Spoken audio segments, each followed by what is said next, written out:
అదేంటంటే అంత బీపీ వచ్చింది, పోతారేమని భయపడ్డాను. కాలేజ్ డిసప్పాయింట్ అయ్యవా? ఏంటి బ్రో అంత మాట అన్నావు? ఏదో ఆవేశంలో అనేసాం. వాడు అలా ఫిక్స్ అయ్యాడా?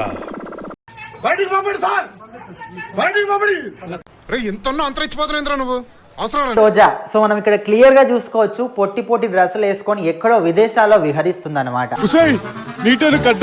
ఈ అవతారం ఏంటి? అసలే ఇండియా టూరిజం ఇన్కమ్ అంతంత మాత్రం, దాని కూడా దెబ్బతీకు. నేను పిల్లలు అక్కడ వెళ్ళి పై ఫ్లోర్ లో ఒక ఇంట్లో ఉంటాము. నేను ఆ పిల్లలు పై ఫ్లోర్ లో ఒక ఇంట్లో ఉంటాము. లైఫ్ లో బుద్ధి రాదు, ఎప్పుడే మాట్లాడాలో తెలియదు అంటారా నీకు?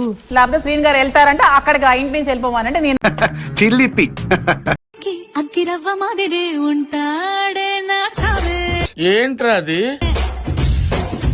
ఆర్ని ఎన్నాళ్ళు ఇలా బురుడి కొట్టిస్తారు? ఏదో ఒక రోజు మన విషయం లీక్ అయిపోద్ది, ఆ తర్వాత రౌడీలు పెట్టి నన్ను లేపిచ్చేస్తారు.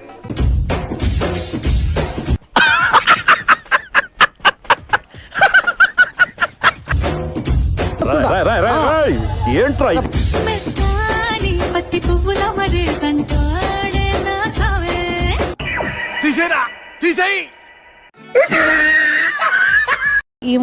వచ్చిన తర్వాత వాళ్ళ లాస్ట్ బ్రదరు, వాళ్ళ మదరు అందరూ కలిపి విడగొట్టాలనుకున్నారు, విడగొట్టారు.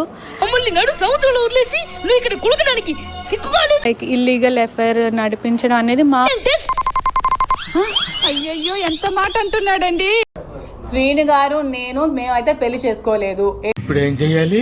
నేను అతనితో ఉంటున్నాను. అతను నాకు ఒక ఫ్రెండ్, ఒక ఫిలాసఫర్, ఒక గైడ్, అన్ని అతనే నాకు. నేనంటే నీకు ఎందుకు అంత ఇష్టం?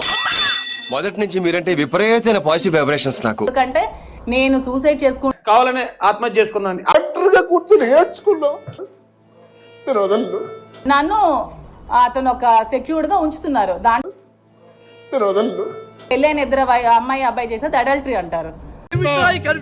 క్లారిటీ లేకుండా పోయింది. పెళ్ళైన ఇద్దరు అమ్మాయి అబ్బాయి చేసేది అడల్టరీ అంటారు. అబ్బో, వీడు అందరికంటే పెద్ద పులిహోర రాజాల. చెప్పారు కుటుంబము, పరువు, మర్యాదలు, పెద్దలు అని చెప్పి. స్థానిక సమస్యలు నాకు అనవసరం, ఏం జరిగిందో నీకు నాకు అనవసరం. కొంచెం బుద్ధి ఉందా నీకు? Useless fellow. శ్మశానంలో చెప్పారా? పాడరెడినా? సవాల్కి ప్రతి సవాల్ చెప్పండి. వాణి సవాల్కి మాధురి ప్రతి సవాల్. నేను ఎక్కువ కాలం బతకనండి, మీరు పెట్టే టెన్షన్కి ఇప్పుడు సడన్ గా చచ్చిపోతా.